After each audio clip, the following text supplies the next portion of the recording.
ನಮಸ್ತೆ friends, welcome back to my channel Jaya Hegde Kannada YouTube channel. ನಾನು Jaya. Friends, ತುಂಬಾ ಮಳೆ ಬರ್ತಾ ಇದೆ, ತುಂಬ ಕೀಟಗಳು ಜಾಸ್ತಿ. ಹಾಗಾಗಿ ನಾನಿವತ್ತು ನೋಡಿ ಹಾಗಲಕಾಯಿಯಿಂದ ಯಾವ ರೀತಿ ಪೆಸ್ಟಿಸೈಡನ್ನು ಸ್ಪ್ರೇ ಮಾಡೋದು ಅಂತ ತೋರಿಸ್ತೀನಿ. ಅದು ಎಷ್ಟು ಪ್ರಮಾಣದಲ್ಲಿ ಹಾಕೋದು ಮತ್ತು ಅದರಿಂದ ಏನು ಪ್ರಯೋಜನ ಎಲ್ಲವನ್ನು ಇವತ್ತಿನ ವಿಡಿಯೋದಲ್ಲಿ ನಾನು ತೋರಿಸ್ತೀನಿ. ಮತ್ತು ಅದಕ್ಕೆ ಏನೇನು ಮಿಕ್ಸ್ ಮಾಡಬೇಕು ಅನ್ನೋದನ್ನು ನಾನಿಲ್ಲಿ ತೋರಿಸ್ತೀನಿ. ನೀವು ನನ್ನ ಚಾನಲ್ಗೆ ಹೊಸಬರಾದರೆ ಸಬ್ಸ್ಕ್ರೈಬ್ ಮಾಡಿಕೊಂಡು ಈ ವಿಡಿಯೋನ ನೋಡಿ. ಸಬ್ಸ್ಕ್ರೈಬ್ ಮಾಡಿಕೊಂಡ್ರೆ ನಾನು ಹಾಕೋ ಎಲ್ಲ ವಿಡಿಯೋದ ನೋಟಿಫಿಕೇಷನ್ ನಿಮಗೆ ಬರುತ್ತೆ. ಎಲ್ಲ ವೀಡಿಯೋಸನ್ನು ನೋಡ್ಬೋದು. ಈ ವಿಡಿಯೋಗೆ ಒಂದು ಲೈಕ್ ಮಾಡಿಬಿಡಿ ಫ್ರೆಂಡ್ಸ್. ನಿಮ್ಮ ಲೈಕ್ ನನಗೆ ಪ್ರೋತ್ಸಾಹ ಕೊಡುತ್ತೆ. ಮತ್ತು ಏನಾದರೂ ಡೌಟ್ ಇದ್ದರೆ ಕಾಮೆಂಟ್ ಮಾಡಿ, ಮತ್ತು ಹೇಗಿತ್ತು ಅಂತ ಕಾಮೆಂಟ್ ಮಾಡಿ. ನಿಮ್ಮ ಕಾಮೆಂಟ್ ನನಗೆ ತುಂಬ ಖುಷಿ ಕೊಡುತ್ತೆ. ಮಳೆಗಾಲದಲ್ಲಿ ತುಂಬ ಕೀಟಗಳು ಜಾಸ್ತಿ ಇರೋದ್ರಿಂದ ನಾವು ಪೆಸ್ಟಿಸೈಡನ್ನು ಸ್ಪ್ರೇ ಮಾಡ್ತಾನೇ ಇರಬೇಕಾಗತ್ತೆ. ಮತ್ತು ಮಳೆ ಬಂದು ವೇಸ್ಟ್ ಆಗುತ್ತೆ ಅಂತ ನಾವು ಯಾವುದೇ ಒಂದು ಪೆಸ್ಟಿಸೈಡನ್ನ ಸ್ಪ್ರೇ ಮಾಡದೇ ಹೋದರೆ ನಮ್ಮ ಗಿಡಗಳು ಕೊಳೆತು ಹೋಗಿಬಿಡತ್ತೆ. ಇಲ್ಲಾಂದರೆ ಕೀಟಗಳು ಎಲೆಗಳನ್ನೆಲ್ಲ ತಿಂದುಬಿಡತ್ತೆ, ಇಲ್ಲ ಗಿಡಗಳನ್ನೇ ತಿಂದುಬಿಡತ್ತೆ. ಹಾಗಾಗಿ ನಾವು ಪೆಸ್ಟಿಸೈಡನ್ನು ಸ್ಪ್ರೇ ಮಾಡ್ತಾ ಇರಬೇಕಾಗತ್ತೆ.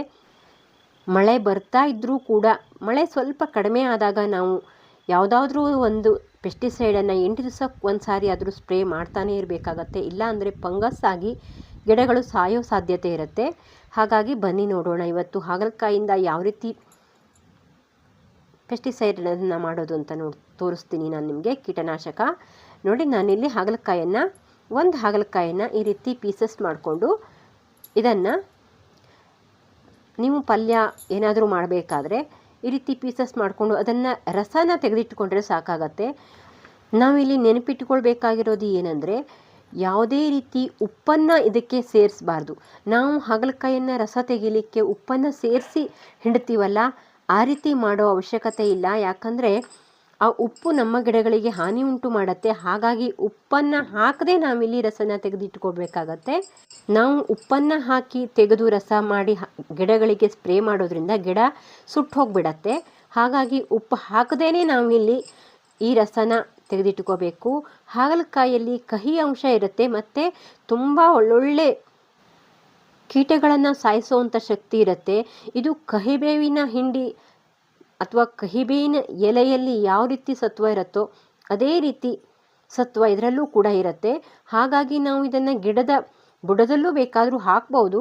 ಆದರೆ ನಾನಿಲ್ಲಿ ಹಾಕ್ತಾ ಇಲ್ಲ, ಯಾಕಂದರೆ ನಾನಿಲ್ಲಿ ಪಲ್ಯ ಮಾಡಲಿಕ್ಕೆ ಅಂತ ತೆಗೆದಿಟ್ಕೊಳ್ತಾ ಇದ್ದೀನಿ. ಹಾಗಾಗಿ ನಾವು ಏನಾದರೂ ಪದಾರ್ಥನ ಮಾಡ್ತೀವಲ್ಲ, ಅಡುಗೆಗಳನ್ನು ಮಾಡ್ತೀವಲ್ಲ, ಆಗ ಈ ರೀತಿ ರಸನ ತೆಗೆದಿಟ್ಟುಕೊಂಡ್ರೆ ನಮ್ಮ ಗಿಡಗಳಿಗೂ ಕೂಡ ಅದರಿಂದ ಉಪಯೋಗ ಆಗುತ್ತೆ. ಇದನ್ನು ಹಾಕೋದ್ರಿಂದ ಇದನ್ನು ನಾವು ಗಿಡದ ಬುಡಕ್ಕೂ ಸಹ ಹಾಕ್ಬೋದು. ಸ್ವಲ್ಪ ಫಂಗಸ್ ಎಲ್ಲ ಆಗಿಬಿಡತ್ತಲ್ಲ, ಹಾಗಾಗಿ ಸ್ವಲ್ಪ ನೀರನ್ನು ಬೆರೆಸಿ ಗಿಡಗಳಿಗೆ ಹಾಕ್ಬೋದು. ನಮಗೆ ಇಲ್ಲಿ ತುಂಬ ಏನು ರಸ ಬೇಕಾಗಲ್ಲ. ನೀವು ತುಂಬ ಗಿಡಗಳಿಗೆ, ಎಲ್ಲ ಗಿಡಗಳಿಗೂ ಸ್ಪ್ರೇ ಮಾಡೋದಾದರೆ ಒಂದು 5 ml 10 ml ಸಾಕಾಗತ್ತೆ. ನಾನು ಇಲ್ಲಿ ದಾಸವಾಳ ಗಿಡಗಳಿಗೆ ಒಂದು ಚಿಕ್ಕ ಚಿಕ್ಕ ಹುಳುಗಳು ಬಂದಿದೆ. ಅದು ನಾನು ಮಾಡ್ತಾ ಇದ್ದೀನಿ, ಪೆಸ್ಟಿಸೈಡನ್ನು ಸ್ಪ್ರೇ ಮಾಡ್ತಾ ಇದ್ದೀನಿ. ಆದರೂ ಕೂಡ ಕೆಲವು ಕೀಟಗಳು ಅದಕ್ಕೆ ಹೋಗಲ್ಲ. ಹಾಗಾಗಿ ನಾವು ಬೇರೆ ಬೇರೆ ಕೀಟನಾಶಕಗಳನ್ನು ಮಾಡ್ತಾ ಇರಬೇಕಾಗತ್ತೆ. ಇದು ಮಿಲಿಬಗ್ಗಿಗೆ ಕೂಡ ಚೆನ್ನಾಗಿ ಕೆಲಸ ಮಾಡುತ್ತೆ.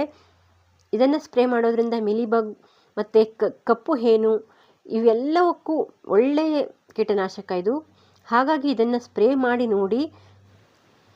ಮತ್ತು ನಾವು ಕೀಟ ಬಂದ ಮೇಲೆ ಸ್ಪ್ರೇ ಮಾಡೋದಕ್ಕಿಂತ ಆಗಾಗ ಈ ರೀತಿ ಕೀಟನಾಶಕನ ಆರ್ಗ್ಯಾನಿಕ್ ಆಗಿ ಮನೆಯಲ್ಲೇ ಇರುವಂಥ ಪದಾರ್ಥಗಳನ್ನು ಬಳಸ್ಕೊಂಡು ಮಾಡಿ ಗಿಡಗಳಿಗೆ ಸ್ಪ್ರೇ ಮಾಡ್ತಾ ಬಂದರೆ ನಮ್ಮ ಗಿಡಗಳು ಹೆಲ್ದಿಯಾಗಿರುತ್ತೆ.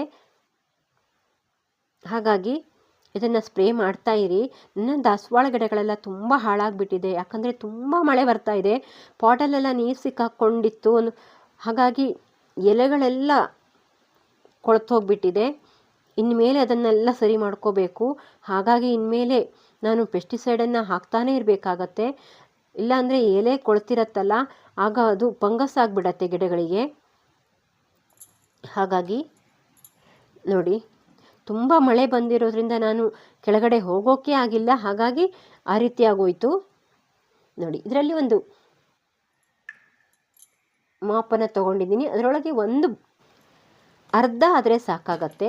ಒಂದು 5 ml, 1 ಲೀಟ್ರಿಗೆ ನಾವಿಲ್ಲಿ ಒಂದು 5 ml ಅನ್ನು ಹಾಕ್ಬೋದು ಅಷ್ಟೇ. ತುಂಬ ಹಾಕಿದರೆ ಗಿಡಗಳು ಸುಡೋ ಸಾಧ್ಯತೆ ಇರುತ್ತೆ. ಹಾಗಾಗಿ ಯಾವುದೇ ಕೀಟನಾಶಕ ಆದರೂ ಹೆಚ್ಚು ಪ್ರಮಾಣದಲ್ಲಿ ಹಾಕಬೇಡಿ. ನೋಡಿ, ಇಲ್ಲಿ ನಾನು ಇದರ ಅರ್ಧದಷ್ಟನ್ನು ಮಾತ್ರ ತಗೊಂಡಿದ್ದೀನಿ. ಮತ್ತು ನಾವಿಲ್ಲಿ ಅರಿಸಿನೂ ಕೂಡ ನಾನಿಲ್ಲಿ ನೀರಿಗೆ ಹಾಕಿ ಮಿಕ್ಸ್ ಮಾಡಿ ಒಂದು ಅರ್ಧ ಸ್ಪೂನ್ ಹಾಕ್ಕೊಂಡಿದ್ದೀನಿ. ನಾನಿಲ್ಲಿ 1.5 ಲೀಟರ್ ನೀರಿಗೆ ಮಾಡ್ತಾ ಇದ್ದೀನಿ. ಹಾಗಾಗಿ ಇಷ್ಟಿಷ್ಟನ್ನು ಹಾಕ್ಕೊಂಡು ನೀವು ಮಾಡ್ಬೋದು. ಅದನ್ನು ಮಿಕ್ಸ್ ಮಾಡಿ ನಾನು ಸೋಸ್ಕೊಳ್ತೀನಿ ಎರಡನ್ನೂ ಕೂಡ. ಯಾಕಂದರೆ ಅರಿಸಿನ ಪುಡಿನಲ್ಲೂ ಸ್ವಲ್ಪ ಸ್ಪ್ರೇ ಮಾಡಲಿಕ್ಕೆ ಕಷ್ಟ ಆಗಿಬಿಡತ್ತಲ್ಲ. ಹಾಗಾಗಿ ಎರಡನ್ನೂ ಸೋಸ್ಕೊಂಡು ನಾನು ಸ್ಪ್ರೇ ಬಾಟ್ಲಿಗೆ ಹಾಕ್ಕೊಳ್ತೀನಿ. ಚೆನ್ನಾಗಿ ಮಿಕ್ಸ್ ಮಾಡಿ ಸೋಸ್ಕೊಂಡು ಹಾಕಿ, ಇಲ್ಲ ಅಂದರೆ ಸ್ಪ್ರೇ ಮಾಡಲಿಕ್ಕೆ ಕಷ್ಟ ಆಗಿಬಿಡತ್ತೆ.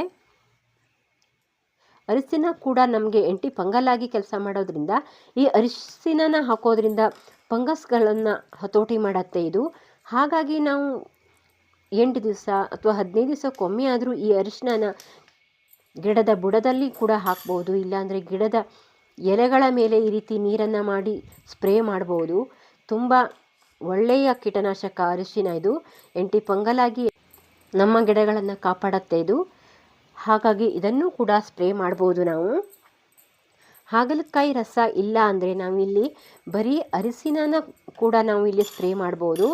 ಒಂದು ಸ್ವಲ್ಪ ಸೋಪಿನ ನೀರಿಗೆ ಅರಿಶಿನ ಹಾಕಿ ಮಿಕ್ಸ್ ಮಾಡಿ ಸ್ಪ್ರೇ ಮಾಡ್ಬೋದು. ಹಾಗೆ ನಾನು ಇಲ್ಲಿ ನೋಡಿ ಇದನ್ನು ಕೂಡ ಹಾಕ್ಕೊಂಡಿದ್ದೀನಿ. ಒಂದು 2 ml ಆಗುವಷ್ಟು ಸೋಪ್ ಆಯಿಲನ್ನು ಹಾಕ್ಕೊಂಡಿದ್ದೀನಿ.